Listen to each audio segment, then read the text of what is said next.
Ang sagot ni Vice President Sara Duterte nang tanungin sa patuloy na suporta sa kanya ni Senadora Amy Marcos. Sa isang ambush interview matapos ang signing ceremony para sa mga development project para sa Metropolitan Davao, inamin niyang dumaraan sa rough patch sa aspeto ng politika. Alam mo, ma-honest din siya. Dumadaan sila sa rough patch. Dumadaan sila sa, kumbaga sa bagyo. Yung kanilang family ngayon. Very honest din to si Sara. Kasi yung iba, papakita na hindi sila affected sa nangyayari sa kanila sa politika. Pero siya, honest eh. Isa yan sa good sign. Alam mo naman, ang mga politiko, mga plastic, di ba? Oo, sasabihin, okay lang sila. Pero yung ginagawa, puro parang praning, paranoia. Parang lagi silang laging kailangan defensive ang dating. Ang kanilang pamilya. Pero nagpasalamat siya sa solidong suporta ng senadora sa kanilang pamilya. Para lang masabtan sa mga tao, lahi ang politika, lahi ang trabaho. Okay? Nagpasalamat ko kay Senator Amy Marcos sa iyang padayon na pagsuporta sa politika sa amo. Iba ang politika, nilinaw ni Sara, hindi ko maano kung anong ibig niyang sabihin dito, no? Iba ang politika, iba ang trabaho. Pero nagpasalamat si Sara kay Amy sa pagsuporta kay Sara sa politika, hindi sa trabaho. Yun, maliwanag yun. Ang pamilya. Bukas ba si VP Sara sa tandem nila ni Senador Amy na Tandem. Ito binuksan ni Roque, Attorney Roque, na Sara, Amy, maiba naman daw, babae. Okay? pinalutang ni dating presidential spokesperson Harry Roque. Just like the confidential files. Sorry. Ay! Meron kasi isang version, hindi pinakita yung nalaglag. Itong kay Sara, pinarinig pa yung nalaglag. But anyway, cool lang naman si Sara. Kita mo, ibang-iba siya ngayon talaga, ha? Next year, Natatawa-tawa pa the siya. future to Alam mo bakit, Sara, hindi mo samahan sa TikTok si Kitty? Okay yan eh. Maiba naman, Hindi puro politika. Wala namang masama doon eh, di ba? Hindi naman, baka sasabihin na naman ng mga iba, hayaan mo lang, okay lang yun. Relax. Nawala siya. too distant.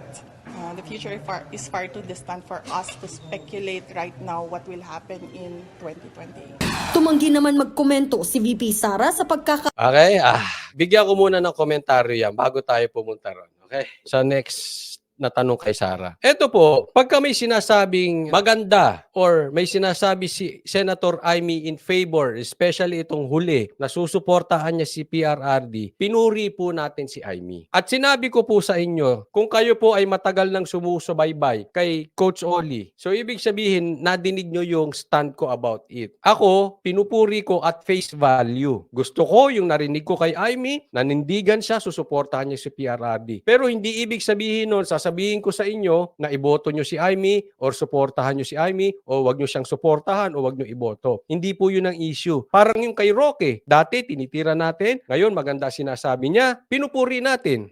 So, ganun din. Yung kay Amy, nagustuhan ko yun, nagbigkas siya na susuportahan niya at mananatili siya kahit mag-isa na lang siya, susuportahan niya si PRRD. Ako, nagustuhan ko yun, tunay man yun or kaplastikan, ang importante, nag-declare siya sa mainstream. Ibig sabihin, andun na yun. Babalik at babalikan yun, pwede natin siyang singilin about it. So yun is a good step. Kahit man yun sabihin natin totoo or hindi totoo, ibig sabihin, may yagballs, may lato-lato ito si Senator Amy para manindigan, para kay PRRD. Hindi katulad ng mga ibang kapartido niya na mga walang lato-lato na dahil sa ngalan ng project palipat-lipat. Kaya pinuri natin doon si Amy. Ganun lang naman yun. Hindi ibig sabihin gusto natin si Amy o ayaw natin si Amy, wala po yun doon. Ngayon, Coach Oli, ang tanong ko sa iyo, umiingay na yan, Sara at Amy. Ikaw ba, anong take mo dyan? Etong take ko. Sa akin, doon ako, lagi kong sinasabi sa inyo, and up to now, yun pa rin ang tindig ko. Resibo, hindi apelyido. Okay? So kaya yung nagsasabing vlogger, hindi, mag-declare na kayo. Ano ka pala desisyon? Diktador ka rin? Bakit pag di-decidein mo kami? Halimbawa, hindi natin ang gusto ng galawan, halimbawa ni Abalos, ni Boying. Pero biglang bumait, nanumbalik sa Diyos. Talagang nakita natin ang pagbabago. At gumawa for 5 years, naayos tayo, inayos. Ibig ba sabihin nun, di natin susuportahan? Susuportahan natin. Bakit? Hindi tayo nakatingin sa tao, hindi sa apelyido. Halimbawa lang naman. Ibig ba sabihin, kunwari, nagkalat si Sara? Or sabihin na natin si Tatay Digo, kahit ako po ay ay maka-DDS, si Tatay Digong mismo nagkalat, susuportahan ko pa ba? Hindi na. Ibig sabihin nun, para sa akin, yung amor ko sa kanya bilang tao, andoon. Pero nagkalat, bakit mo anuhin? So in short po, ganito, sa resibo. At antayin po natin sa 2028. Kasi malayo pa yun eh. Huwag muna tayo magpolitika ngayon. About 2028. Tingnan natin, paramihan ng resibo. Hindi palakasan ng tunog ng apelido. Let me repeat that. Pagdating sa 2028, I will decide sa paramihan at pagandahan ng resibo. Hindi sa patunugan ng apelido. Yun po maliwanag. Okay? So, kung ako tatanungin nyo, anong boboto mo sa 2028? Wala. Wala pa. Ako, mas focus ko ngayon, bumaba ang presyo ng bigas, bumaba ang presyo ng bilihin, at bantayan natin yung mga tambaluslos sa bayan na ito. And the next focus is yung 2025 muna. Doon muna tayo. Pero, to answer you, halimbawa, Coach Oli, sige nga, bukas ang eleksyon. Kunwari, bukas na ang eleksyon. And you have to decide. Kasi bukas na eleksyon eh. Sinong iboboto mo? Kung sakaling ganyan ang tanong, kung bukas na ang eleksyon, I will support for BP Sara and Bongo, hindi Aimee. Una, bakit BP Sara and Bongo? Tandaan nyo po ito. And I'm calling the original, yung mga talagang sumuporta at nag-aantay noon sa mga DDS. This is the original plan of DDS. Sara, Bongo. Ibig ba sabihin niya na susuportahan mo sa 2028? Hindi ko pa alam. But if the question is tomorrow is the election, I will push for Sara, Bongo. Yan po ang original na plano ni Tatay Diggs, ni Digong, ni PRRD, ni Tatay Duterte. That was the original plan and I hope this time makuha na ng DDS. Sara, go. Kasi bago naman nagkagulo lang eh. Biglang umiba si Sara eh. Hindi nakinig sa tatay. Kaya si Go, biglang naglipat sa president, pinatakbo siya, tapos umatras, tapos si Bato, tapos umatras din. Pero ang ini-expect talaga nun, Sara, go. Kaya nahati ang DDS. Ultimo, kahit mga viewers nahati. Kasi yung iba, sumama kay Sara. Kami yung naiwan na Sara kami, and yet, hindi kami Marcos. Yung iba, hindi. Kinagat. Sara kami Marcos. Yan yung mga vloggers na sinasabi ko ngayon na nakikisara. Kasi bumabangon na si Sara, bumabalik. Ando doon na ang views kay Sara ngayon eh. Naintindihan nyo kung gaano mga oportunista yung mga vloggers na yan. Pero kami yung mga naiwan, kayo. Kahit nga mga viewers ni Banat May, kahit nga yung mga iba eh. Nahati eh. Basta kami hindi kami. Ayaw namin doon. Yes, Sara, pwede. Kaya lang, on my part, medyo I'll be honest to you guys, na ano ko kay Sara. Kasi ba, ano ba yan? Presidente ka na dapat eh. Ba't ka na ganun-ganun? But anyway, tapos na yun. Okay? Maybe this time, parang kanta. Maybe this time, sana matupad na yung original plan ng tatay mo, BP Sara, which is you and Bongo. Yun po yun. But I think, sa sagot ni Sara dito, palagay ko naman hindi siya nabobola ni Aimee. Kasi natuto na siya. Palagay ko naman, nagising na si Sara sa mga traidor at nagpapanggap na kaibigan ang mga Duterte para lang sa kanilang personal, political agenda. Ngayon, nalaman niya na sa tingin niya, yung dating kumalaban sa kanya, in reality, sila yung nandito ngayon kay Sara. Hindi kinalaban kasi si Sara dati, hindi dahil directly kinalaban si Sara, pero ayaw lang yung katandem ni Sara dati. Ngayon, yung akala niyang kakampi niya dati, sila yung tumuatulig sa kay Sara ngayon. Kita nyo naman ang mundo. Makikita mo ang totoong friends mo pag dumaan ka sa apoy, dumaan ka sa problema. Pag andyan yan sila. So, balik tayo dun sa original. I really hope and I think so, Sara, natuto na yan. Nagising na yan sa kahibangan niya na pagkatiwalaan pa yung mga yun. Hindi nga, di ba? Sabi nila, parehas malakas na apelyido pagsamahin. Kayo na po ang sumagot. Hindi ko po sila inuhusgahan. Kayo sumagot. May nangyari ba? Na ang gusto nila may unity team. Na ang gusto nila ay pagsamahin ng dalawang apelyido kasi may mangyayari sa Pilipinas. Kaya ibalik natin sa 2028, Duterte Marcos ulit. Hello? Ang tanong, naayos ba? Sige. Kung maayos, sige. But naayos ba? Pangalawa, naging realidad ba yung unity team? Real question yan. Yan ang inyong number 1 plataforma. Maging united ang Pilipinas. Naging united ba? Nagkatotoo ba yung unity team? Ngayon, nabudol na kayo dati. Sara, nabudol ka na. With due respect po, fool me once, shame on you. Fool me twice, shame on me. Pambihira. Kung naloko ka nung lalaki, halimbawa, ng jowa mo, okay lang yun first time. Hindi mo alam ang totoo eh. For the second time around, ay kinarir mo katangahan.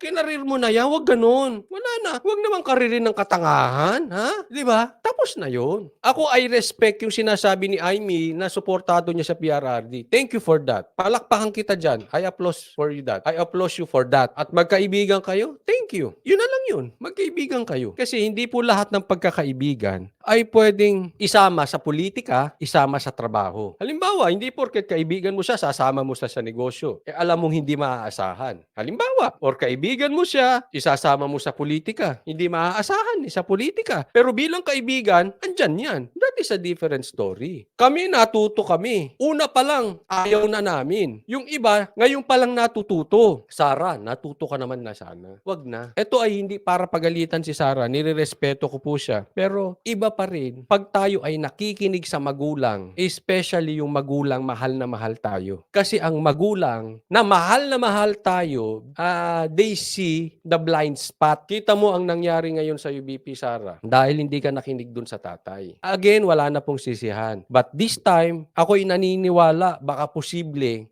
lang naman, at kung sakaling itulak ni PRRD ang Sarah Bongo, I hope this time, Sarah, makikinig ka na. Kasi kahit hindi po nagsasalita si Tatay Digong, I believe na prove niya yung sarili niya. Kita mo na, anak, tama yung sinabi ko. Yung kaibigan, okay yan. Kaibiganin mo yan. I-best friend mo yan. But yung katandem, that is a different story. Ngayon, hindi ko pa alam ha. May nagsasalita dito. Eh, paano naman si Isko? Halimbawa, hindi natin alam. We will see. Pag tumakbo siyang 2025, it means meron na siyang titingnan ulit. Let's see. Sabi ko nga, kahit nga Sarago, hindi ko pa alam until 2028. Kasi, again, balikan ko yung sinabi ko, paramihan ng resibo, hindi pabanguhan ng apelyido. Marami pang mangyayari until 2028. Sinabi ko lang yung Sarago, if ever, sinagot ko lang yung tanong na paano kung bukas ang eleksyon. Yun ang sa aking sagot. But for the meantime, ang suggestion ko kay Sarah, basta may political issue, deadma. And then trabaho ng trabaho ng trabaho ng trabaho. Bakit po? Kasi yan ang hihahanapin namin. Matured voters will look for the responsible leaders. Ayaw na namin yung bangayan sa politika. Kaya hayaan mo silang pinupolitika kayo, basta trabaho ng trabaho ng trabaho, makikita naman ng taong bayan yan eh. Pagdating ng 2028 election time, ilatag mo yung mga nagawa mo bilang Vice President. Sila, kung gusto nila mamulitika, bahala sila. Basta for you, ganun ang gawin. O, tuloy tayo. 2028. Tumanggi naman magkomento si VP Sara sa pagkakaalis sa pwesto bilang Deputy Speakers ng kanyang mga kaalyadong sina Congresswoman Gloria Macapagal Arroyo at Congressman Isidro Ungab. Pero nakatataba raw ng puso na tunay na kaibigan ang dalawang mambabatas. But I have a comment as their friend.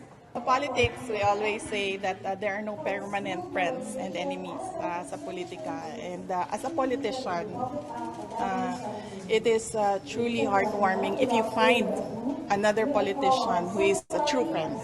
Totoo yan. Sa politika, mahirap maghanap ng totoong kaibigan. Kaya nga ako, nabilib ako kay Gloria. Bagamat sabi ni Gloria, sinusuportahan niya naman si Tamba at kaya lang siya hindi nakapirma dahil nasa ibang bansa siya. Yun po yung sinabi ni Gloria. Pero ako naniniwala ako, nasa likod siya ni Sara. Kasi kung talagang pirma lang naman, pwede naman niyang tawagan. Nasa suportahan, di lang ako makapirma. Pero as soon as makarating ako dyan, pipirmahan ko yan. Madali namang gawan eh. Ibig sabihin, talagang hindi nag-effort. As I see it, talagang kitang-kita na nakasuporta siya kay Sara. And we thank her for that, no? At tunay na kaibigan. At kinonfirm yan ni Sara kasi hindi siya iniwan. So, alam natin, ganun nga ang totoong nangyari. Hindi lang madiretso ni Gloria na ang core ninyo may resolution pa kayo? Yung resolution na yan, sa totoo lang, that is loyalty check lang yan. Kasi yan naman ay nag-declare na sila ng suporta kay Tambay. Gumawa lang yan ng resolution para malaman kung sino talaga yung in writing at pipirma para malaman lang kung asan ang ano mo, kung kanino ka talaga nakapanig.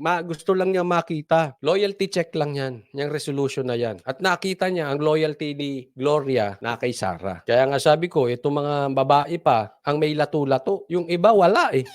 Walang lato-lato ata yung iba. Nakapanig lang sa proyekto. Kitty Riyadh, sinadya yan, coach. Yes, yun. Parang ano yan eh. Parang ito ay pakikipag-break up nang ayaw lang niya masaktan. Parang, no, it's not you.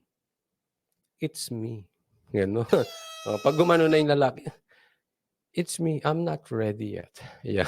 Alam mo na, ayaw sa'yo nung lalaki, hindi lang niya madiretso. Oo. Pero kasi madali namang sabihin na suportado niya si Tamba, eh. Mache-check din naman 'yan. Alam nilang tatlo na ang loyalty nandito. Kaya nga ako, eto ang take ko diyan, okay? Si Gloria po ay hindi maliit na tao. Yan yun. Hindi po maliit yan. Dapat, alam mo, Tamba, kabahan ka na. Sir, hindi bagito yung binangga mo. Dating presidente yan. 2 beses mong dinimote. Ginawa mo siyang parang laruan dyan sa Congress. You think, tatahimik lang yan? Tingin mo maliit na tao yan? Small but terrible yan. Ulitin ko, dating presidente yan. At hanggang ngayon, mataas pa ang kanyang political clout. Nasa panig pa siya ng Duterte. Kung ako kay Tamba, kabahan ka na.